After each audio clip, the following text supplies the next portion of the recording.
দাঁড়িয়ে আছে সেই একটা ছবি। হ্যাঁ, কি নাম আপনার? নাম জাকির শেখ। হ্যাঁ, কি ঘটনা ঘটেছিল? ঘটনা ঘটেছিল, গ্যাস গাড়িটা আপনার এদিক থেকে আসছিল কলকাতা হয়ে, যেহেতু মালদার দিকে দিয়ে আপনার ওই 7:30 থেকে 40 ওই টাইমটাতে আমাদের তারাবির আজান হয়েছিল। তো ওই আজানের সময়তে আমাদের মোড়ে অনেক লোক ছিল। ওই আজানটা হয়েছিল বলে আমাদের ওই লোকগুলো অনেকটা বেঁচে গিয়েছে, আল্লাহ বাঁচিয়ে দিয়েছে।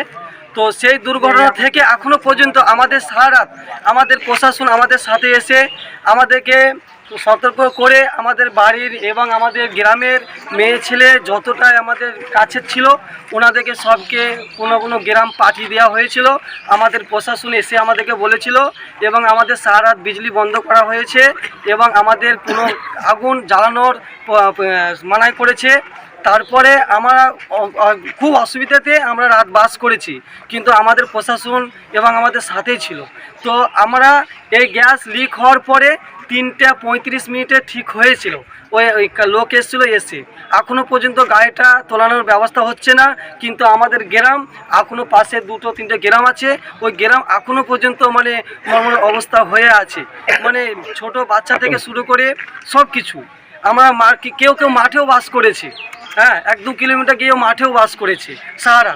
ওই কাল 7:30 থেকে 40 থেকে এখনও পর্যন্ত মানুষ আতঙ্ক হয়ে আছে। কিন্তু আমাদের প্রশাসন খুব আমাদের সঙ্গেই ছিল। হ্যাঁ, যেভাবে আমাদেরকে করেছিল সব কিছু আমরা মেনে, প্রশাসনের মেনে আমরা এখনও পর্যন্ত আছি। কিন্তু আমরা নিকষ্ট আমাদের এখান থেকে যেন গ্যাস গাড়িটা যত তাড়াতাড়ি আমাদের এখান থেকে যেন সরানো হয়। তো আমাদের আতঙ্ক যেভাবে আছে আতঙ্ক এখনও সেইভাবে। গ্রামে কি কালকে মোটামুটি 8:30 নাগাদ ঘটনাটি ঘটেছে।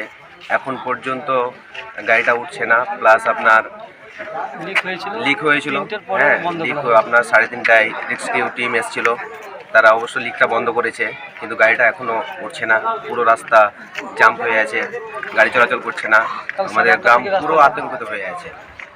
গোটা রাত কি ঘুমাতে পেরেছিলেন? না না না না, ঘুম নেই। মাঠে ছিল, সব বাড়ির মেয়ে ছিল, সব কেউ হয়েছিল অন্য অন্য জায়গায়। কি নাম আপনার? জামিরুল ইসলাম। হ্যাঁ, কি নাম আপনার? আমার নাম সিরাজুল শেখ। ঘটনা যখন ঘটে তখন কি এখানে লোকজন ছিল প্রচুর? লোকজন স্যার ঘটনার সময় ছিল বলতে তার আগে তো আজানটা হয়েছিল, আজানের জন্য সব লোক নামাজ পড়তে চলে গেছিল। কয়েকজন মুসলিমই আমরা ছিলাম, কারণ আমাদের দোকানদানি আছে পাশাপাশি, ওই জন্য আমরা ছিলাম। যদি লোকজন থাকতো তো? লোকজন থাকলে অনেক ক্ষতি হতো এবং থাকে সব সময়তেই, বিশেষ করে ওই সময়টায় হয়তো আজানের সময় বলেই চলে গেছে, তারাই করতে চলে গেছে। আচ্ছা, ড্রাইভার খালাসি কেমন কি হয়েছে?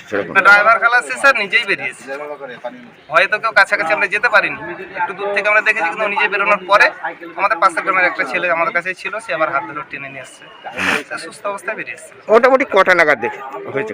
ঘটনাটা ঘটে 7:37, একদম রাইট টাইম 7:37। গাড়িটা কোন দিক থেকে আসছিল? কলকাতা হয়ে মানে বর্ধমান থেকে আসছিল, আপনার যাচ্ছে।